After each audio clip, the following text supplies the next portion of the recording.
Hello everyone, I am Divya Verma, teacher of Social Studies, Class 7, Mount Literacy School, Jhansi. Students, here in this video lecture, we are going to talk about the subject history. So, we'll start with lesson number 1 of subject history, that is tracing changes through 1,000 years. But before starting the chapter, let us see what is history. So, history is the study of people and events of the past. Yes, as you have already studied in class 6th, what is history? Now, here in this chapter, we will first of all see the topic periodization. What do you refer with the periodization? It is a process or study of categorizing the past into separate quantified named blocks of time in order to make the study easier. So this is what periodization is. Here we will see how periodization is important. As periodization is, we can say in simple words, the division of history into various segments and classifications. So here the periodization is important as it helps us to identify the important periods of history. Even it helps us to study the past, to understand the present by tracing cause and effect between various historical periods, even to analyze the changes in societies and cultures over time, and to study the development of historical consciousness. So these are the importance of periodization in history. Now here, one by one, we will see how history is divided into various periods, or we can say how history is divided into various classifications. So here are the classifications on different bases. But before, we will see the definition of a turning point in history. So it is if the change happens due to a single event, such an event is called the turning point in history. As you must be knowing, our society is constantly undergoing through changes. Yes, so in history, an exact moment of change doesn't exist, but most changes in history occur over a long period of time. That is why any change happens due to a single event which happens over a long period of time. Such an event is called the turning point in history. Understood? So this is what is turning point. Now let us see the periods of history on different bases. So first, to ease the study of history, historians prefer to divide history into different time periods. Yes, so time period is what? Time period refers to a block of time or a specific time frame containing common characteristics. Yes, even it normally spans over many centuries. Yes, then based on some economic and social factors seen across the time, each of these periods can be broken down further into smaller time frames called ages, and even more smaller time frames called eras. Understood? So these were the division to ease the study of history. Here we can say ages like Stone Age, Bronze Age. Then these ages are further divided into Paleolithic, Mesolithic, Neolithic. So these were the divisions. Okay. Now we move further on the next basis, like based on sources of study. History is divided as prehistory and history. Prehistory is the time when written records were not available, and history is the time when we have the written records as well. Got it? Then, next, based on major changes in social, political, and economic factors, history is divided into three periods: ancient, medieval, and modern. As you must be knowing that ancient, medieval, and modern are different time periods. Ancient period of history refers to the time period in which scientists have found the earlier remains of human activity. Yes, then medieval is the time period when feudalism was the dominant social system. Feudalism is what? In which nobles owned land and peasants worked in their fields. Yes, and the modern time period is the present time period, or we can say it is the contemporary period of history, generally covers approximately 100 years behind the current year. Clear? Okay, then we have on the basis of Britishers, British historians divided history as Hindu, Muslim, and British. So these were the different classifications on different basis of history. Okay. Now, especially if we talk about the sources of Indian history, then there are two types of sources in Indian history, that are literary and archaeological sources.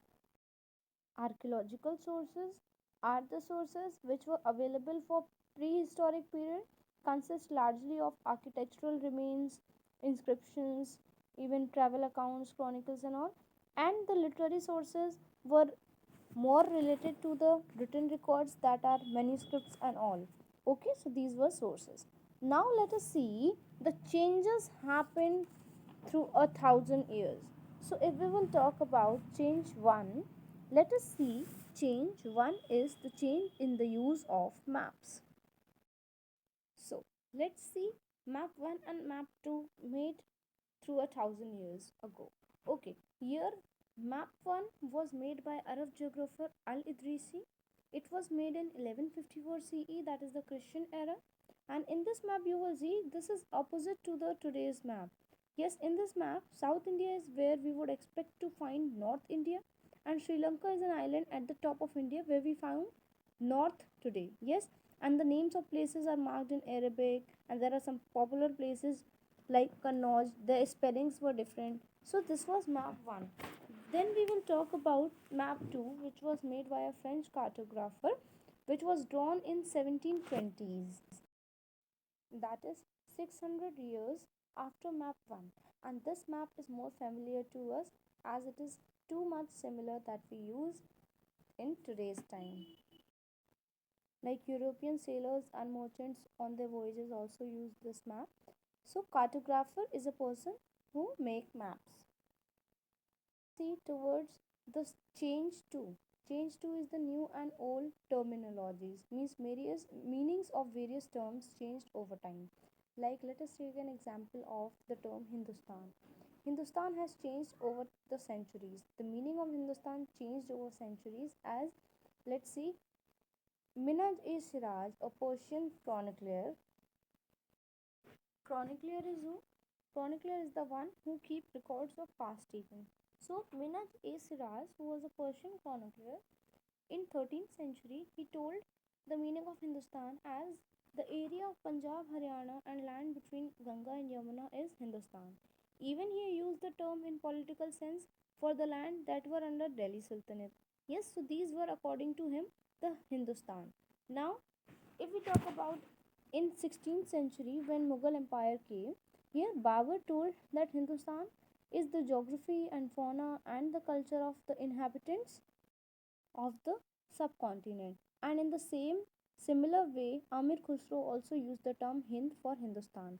Then in today's time, we consider Hindustan as the modern nation state.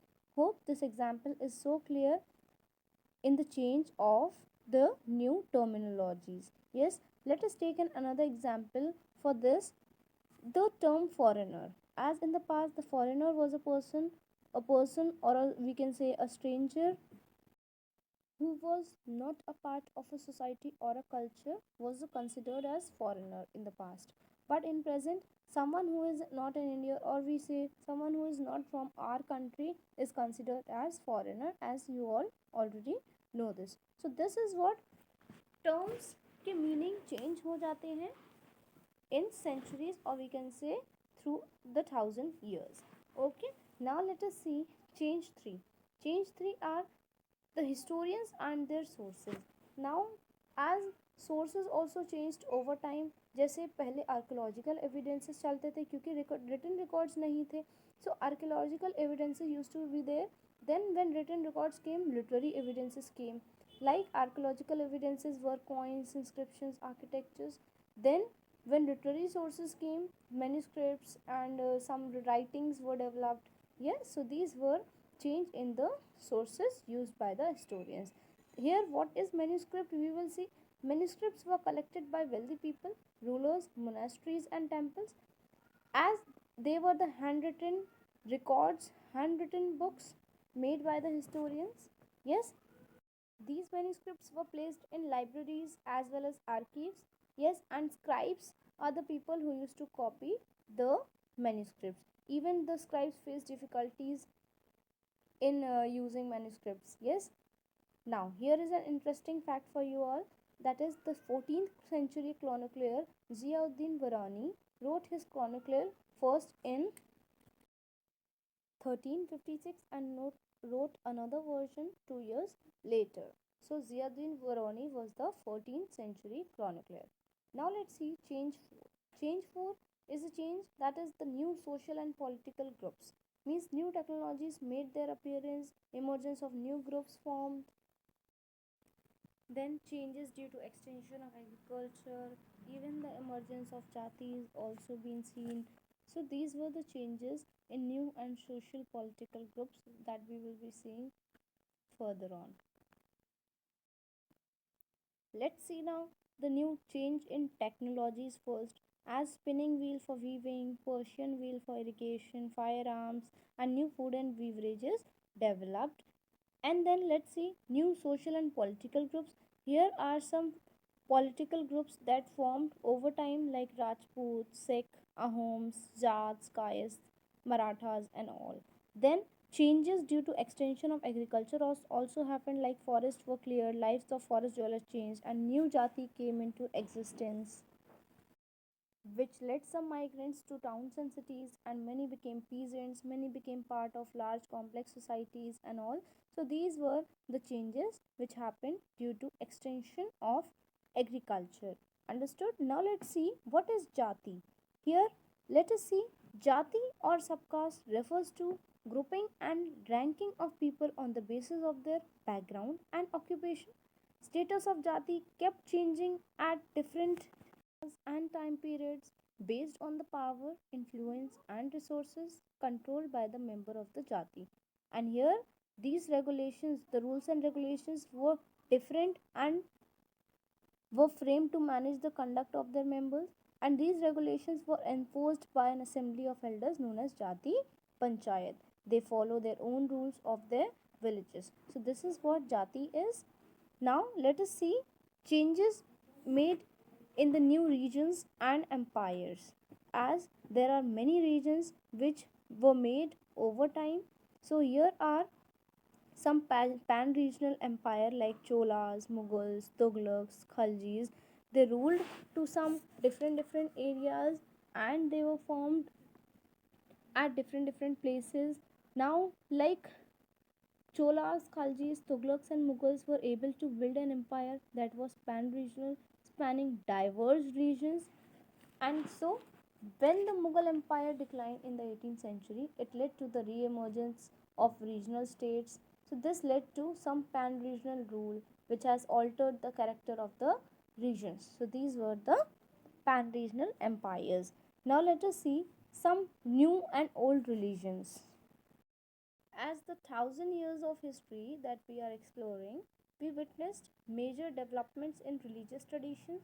So here are some religious development, like in Hinduism, we worship the new deities started, and even the importance of Brahmins grew.